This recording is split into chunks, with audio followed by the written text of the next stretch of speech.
اعوذ باللہ من الشیطان الرجیم بسم اللہ الرحمن الرحیم۔ فضائل اعمال کی تعلیم حکایت صحابہ سے، باب نمبر 7، قصہ نمبر 73، غزوہ موطا کا قصہ۔ حضور اقدس صلی اللہ علیہ وسلم نے مختلف بادشاہوں کے پاس تبلیغی دعوت نامہ ارسال فرمائے تھے۔ ان میں ایک خط حضرت حارث بن عمیر رضی اللہ تعالی عنہ ازدی کے ہاتھ بصرہ کے بادشاہ کے پاس بھی بھیجا تھا۔ جب یہ موطا پہنچے تو شرحبیل غسانی نے، جو قیصر کے حکام میں سے ایک شخص تھا، ان کو قتل کر دیا۔ قاصدوں کا قتل کسی کے نزدیک بھی پسندیدہ نہیں۔ حضور صلی اللہ علیہ وسلم کو یہ بات بہت گراں ہوئی اور حضور آپ صلی اللہ علیہ وسلم نے 3000 کا ایک لشکر تجوید فرما کر حضرت زید بن حارث رضی اللہ تعالی عنہ کو اس پر امیر مقرر فرمایا اور ارشاد فرمایا کہ اگر یہ شہید ہو جائیں تو جعفر بن ابی طالب رضی اللہ تعالی عنہ امیر بنائے جائیں۔ وہ بھی شہید ہو جائیں کہ عبداللہ بن رواح رضی اللہ تعالی عنہ امیر ہوں۔ وہ بھی شہید ہو جائیں تو پھر مسلمان جس کو دل چاہے امیر بنا لیں۔ ایک یہودی اس گفتگو کو سن رہا تھا۔ اس نے کہا کہ یہ 3 تو ضرور شہید ہوں گے۔ پہلے انبیاء علیہ السلام کی اس قسم کی کلام کا یہی مطلب ہوتا ہے۔ حضور اقدس صلی اللہ علیہ وسلم نے ایک سفید جھنڈا بنا کر حضرت زید رضی اللہ تعالی عنہ کے حوالے فرمایا اور خود مع ایک جماعت کے ان حضرات کو رخصت فرمانے تشریف لے گئے۔ شہر کے باہر جب پہنچنے والے 7 واپس لائے اور ہر قسم کی برائی سے محفوظ رکھے۔ واپس آنے لگے تو ان مجاہدین کے لیے دعا کی کہ حق تعالی شانہ تم کو سلامتی کے ساتھ، کامیابی کے ساتھ واپس لائے اور ہر قسم کی برائی سے محفوظ رکھے۔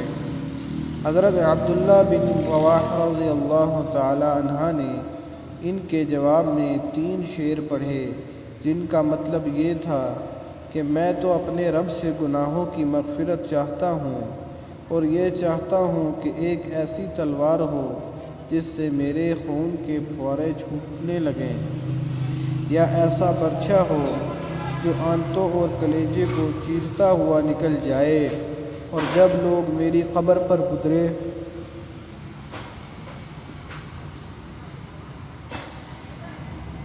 تو یہ کہیں کہ اللہ تجھ غازی کو رشید اور کامیاب کرے۔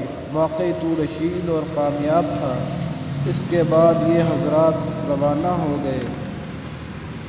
شرحبیل کو بھی اس روانگی کا علم ہوا۔ وہ 1,00,000 فوج کے ساتھ مقابلے کے لیے تیار ہوا۔ یہ حضرات کچھ آگے چلے تو معلوم ہوا کہ خود ہرقل روم کا بادشاہ بھی 1,00,000 فوج ساتھ لیے ہوئے مقابلے کے لیے آ رہا ہے۔ ان حضرات کو اس خبر سے تردد ہوا کہ اتنی بڑی جماعت کا مقابلہ کیا جاوے یا حضور اقدس صلی اللہ علیہ وسلم کو اطلاع دی جائے۔ حضرت عبداللہ بن رواح رضی اللہ تعالی عنہ نے للکار کر فرمایا، اے لوگو، تم کس بات سے گھبرا رہے ہو؟ تم کس چیز کے ارادے سے نکلے ہو؟ تمہارا مقصد شہید ہو جانا ہے۔ ہم لوگ کبھی بھی قوت اور آدمیوں کی کثرت کے زور پر نہیں لڑے۔ ہم صرف اس دین کی وجہ سے لڑے ہیں جس کی وجہ سے اللہ نے ہمیں اکرام نصیب فرمایا ہے۔ آگے بڑھو۔ 2 کامیابیوں میں سے ایک تو ضرور ہے، شہادت یا غلبہ۔ یہ سن کر مسلمانوں نے ہمت کی اور آگے بڑھے، حتیٰ کہ موطا پر پہنچ کر لڑائی شروع ہو گئی۔ حضرت زید رضی اللہ تعالی عنہ نے جھنڈا ہاتھ میں لیا اور میدان میں پہنچے۔ گھمسان کی لڑائی شروع ہوئی۔ شرحبیل کا بھائی بھی مارا گیا اور اس کے ساتھی بھاگ گئے۔ خود شرحبیل بھی بھاگ گیا، ایک قلعے میں چھپ گیا اور ہرقل کے پاس مدد کے لیے آدمی بھیجا۔ اس نے تقریباً 2 لاکھ فوج بھیجی اور لڑائی زور سے ہوتی رہی۔ حضرت زید رضی اللہ تعالیٰ عنہ شہید ہوئے تو حضرت جعفر رضی اللہ تعالیٰ عنہ نے جھنڈا لیا اور اپنے گھوڑے کو خود ہی پاؤں کاٹ دیے تاکہ واپسی کا خیال بھی دل میں نہ آئے، اور چند اشعار پڑھے جن کا ترجمہ یہ ہے: اے لوگو، کیا ہی اچھی چیز ہے جنت، اور کیا ہی اچھا ہے اس کا قریب ہونا، کتنی بہترین چیز ہے وہ، کتنا ٹھنڈا ہے اس کا پانی، اور ملک روم کے لوگوں پر عذاب کا وقت آ گیا، مجھ پر بھی لازم ہے کہ ان کو ماروں۔ یہ اشعار پڑھے اور اپنے گھوڑے کے پاؤں خود ہی کاٹ چکے تھے، واپسی کا خیال بھی دل میں نہ آوے، اور تلوار لے کر کفار کے مجمع میں گھس گئے۔ امیر ہونے کی وجہ سے جھنڈا بھی انہی کے پاس تھا۔ اول جھنڈا دائیں ہاتھ میں لیا، کافروں نے دایاں ہاتھ کاٹ دیا، جھنڈا گر جائے، انہوں نے فوراً بائیں ہاتھ میں لیا، انہوں نے وہ بھی کاٹ دیا۔ انہوں نے دونوں بازوؤں سے اس کو تھاما اور منہ سے مضبوط پکڑ لیا۔ ایک شخص نے پیچھے سے ان کے 2 ٹکڑے کر دیے جس سے یہ گر پڑے۔ اس وقت ان کی عمر 33 سال کی تھی۔ حضرت عبداللہ بن عمر رضی اللہ تعالیٰ عنہ کہتے ہیں کہ ہم نے بعد میں نعاشوں میں سے حضرت جعفر رضی اللہ تعالیٰ عنہ کو جب اٹھایا تو ان کے بدن کے اگلے حصے میں 90 زخم تھے۔ جب یہ شہید ہو گئے تو لوگوں نے عبداللہ بن رواحہ رضی اللہ تعالیٰ عنہ کو آواز دی۔ وہ لشکر کے ایک کونے میں گوشت کا ٹکڑا کھا رہے تھے کہ 3 دن سے کچھ چکھنے کو بھی نہ ملا تھا۔ وہ آواز سنتے ہی گوشت کے ٹکڑے کو پھینک کر اپنے آپ کو ملامت کرتے ہوئے، جعفر رضی اللہ تعالیٰ عنہ تو شہید ہو جائیں، تو دنیا میں مشغول رہے، آگے بڑھے اور جھنڈا لے کر قتال شروع کر دیا۔ انگلی میں زخم آیا، وہ لٹک گئی تو انہوں نے پاؤں سے اس کٹی ہوئی انگلی کو دبا کر ہاتھ کھینچا، وہ الگ ہو گئی، اس کو پھینک دیا اور آگے بڑھے۔ اس گھمسان اور پریشانی کی حالت میں تھوڑا سا تردد بھی پیش آیا، نہ ہمت نہ مقابلے کی طاقت لیکن باقی ہے۔ جس کی وجہ سے تردد ہے، کیا بیوی کا ہے؟ اس تردد کو تھوڑی ہی دیر گزری تھی کہ اپنے دل کو مخاطب بنا کر کہا، اول کسی چیز کا اب اشتیاق باقی ہے جس کی وجہ سے تردد ہے، کیا بیوی کا ہے تو اس کو 3 طلاق، یا غلاموں کا ہے تو وہ سب آزاد، یا باغ کا ہے تو وہ اللہ کے راستے میں صدقہ۔ اس کے بعد چند اشعار پڑھے جس کا ترجمہ یہ ہے: قسم ہے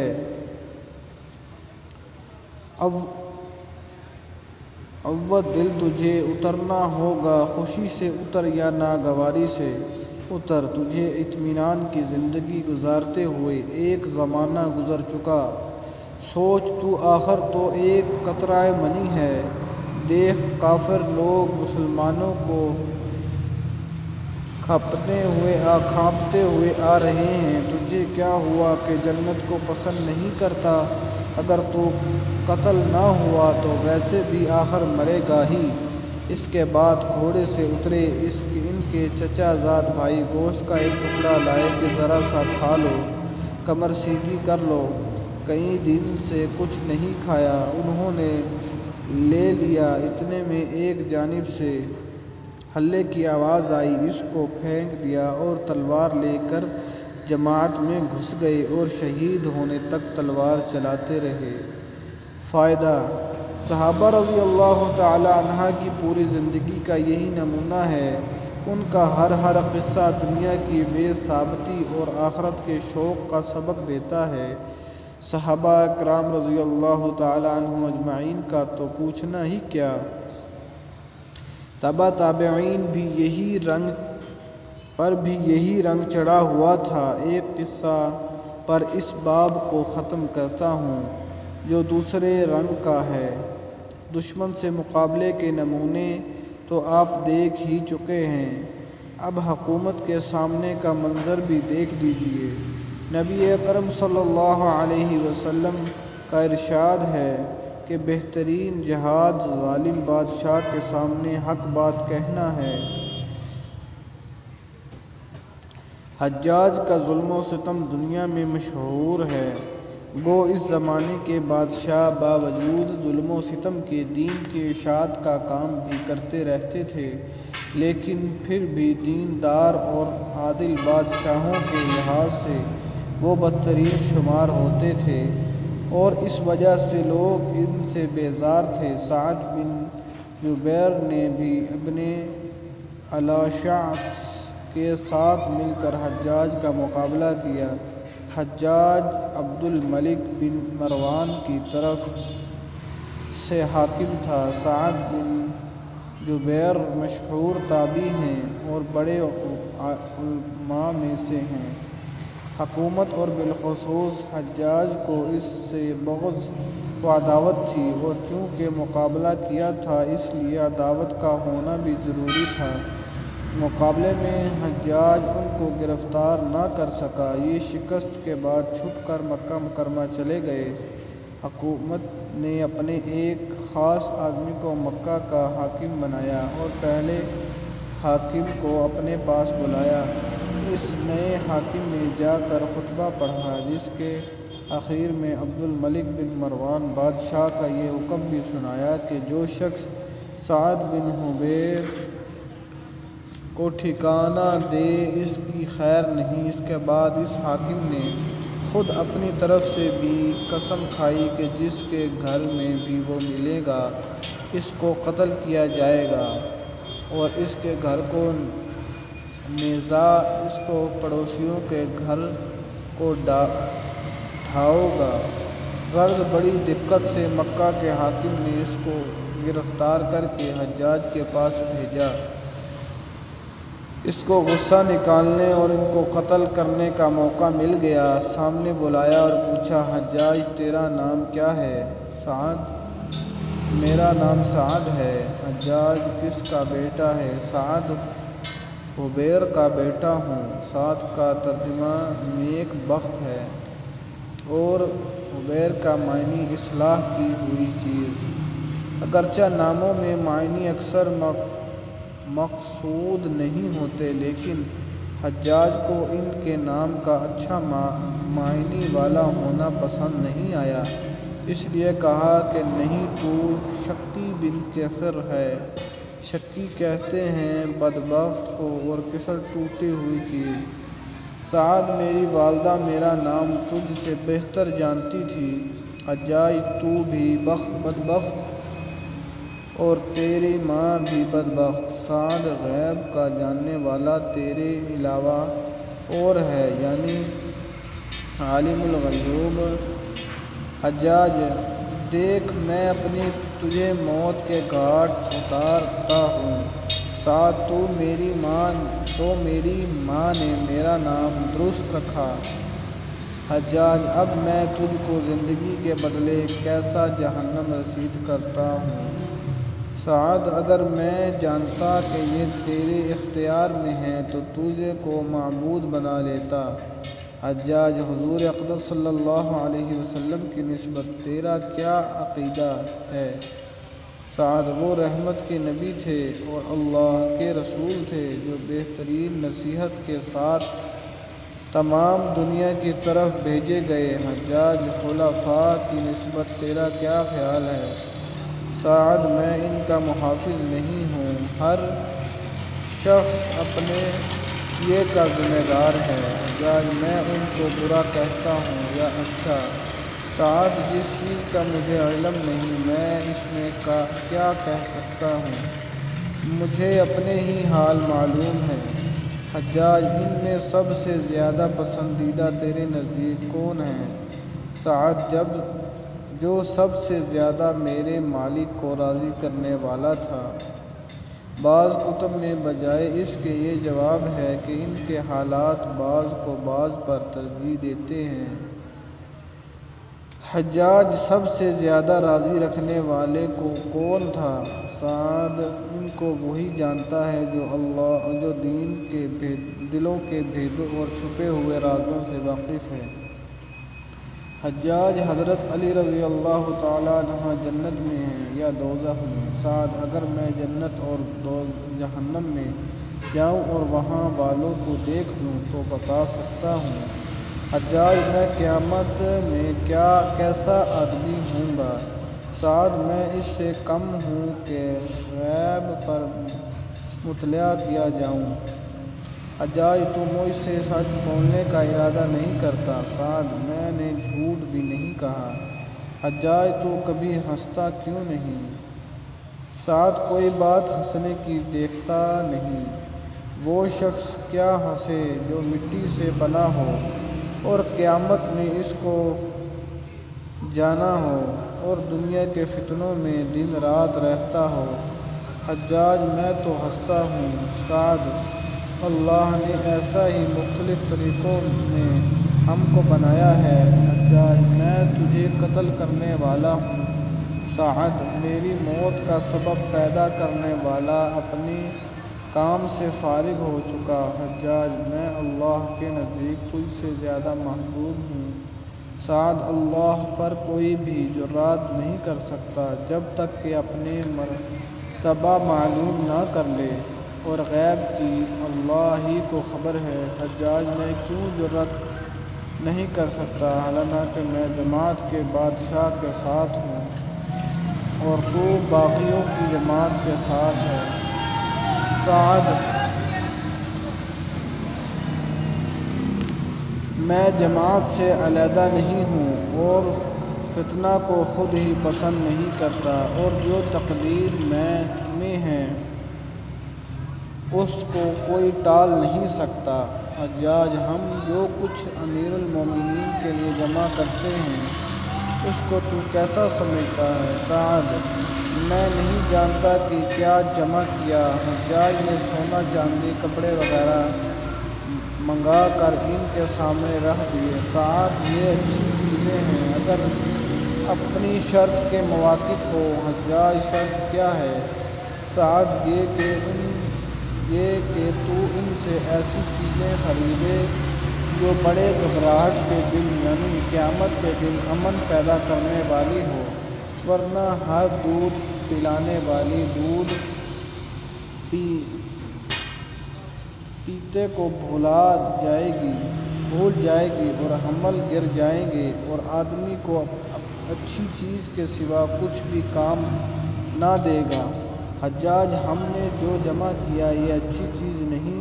سعد تو نے جمع کیا تو ہی اس کی اچھائی کو سمجھ سکتا ہے۔ حجاج کیا تو اس میں سے کوئی چیز اپنے لیے پسند کرتا ہے؟ سعد میں صرف اس چیز کو پسند کرتا ہوں جس کو اللہ پسند کرے۔ حجاج تیرے لیے ہلاکت ہو۔ سعد ہلاکت اس شخص کے لیے جو جنت سے ہٹا کر جہنم میں داخل کر دیا جائے۔ حجاج دق ہو کر بتلا کہ میں تجھے کس طریقے سے قتل کروں؟ سعد جس طرح سے قتل ہونا اپنے لیے پسند ہو۔ حجاج کیا تجھے معاف کر دوں؟ سعد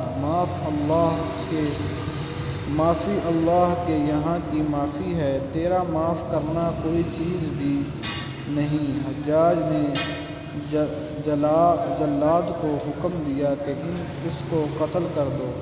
سعد باہر لائے گئے اور ہنسے۔ حجاج کو اس کی اطلاع دی گئی۔ پھر بلایا اور پوچھا کہ حجاج تو کیوں ہنسا؟ سعد تیری اللہ پر جرأت اور اللہ تعالیٰ کے تجھ پر حلم سے۔ حجاج میں اس کو قتل کرتا ہوں جس نے مسلمانوں کی جماعت میں تفرقہ کی پھر جلاد سے خطاب کر کے کہا میرے سامنے اس کی گردن اڑاؤ سعد، میں 2 رکعت نماز پڑھ لوں۔ نماز پڑھی پھر قبلہ رخ ہو کر انی وجہت وجہی للذی فطر السماوات والارض حنیفا وما انا من المشرکین پڑھا۔ وعلیکم السلام۔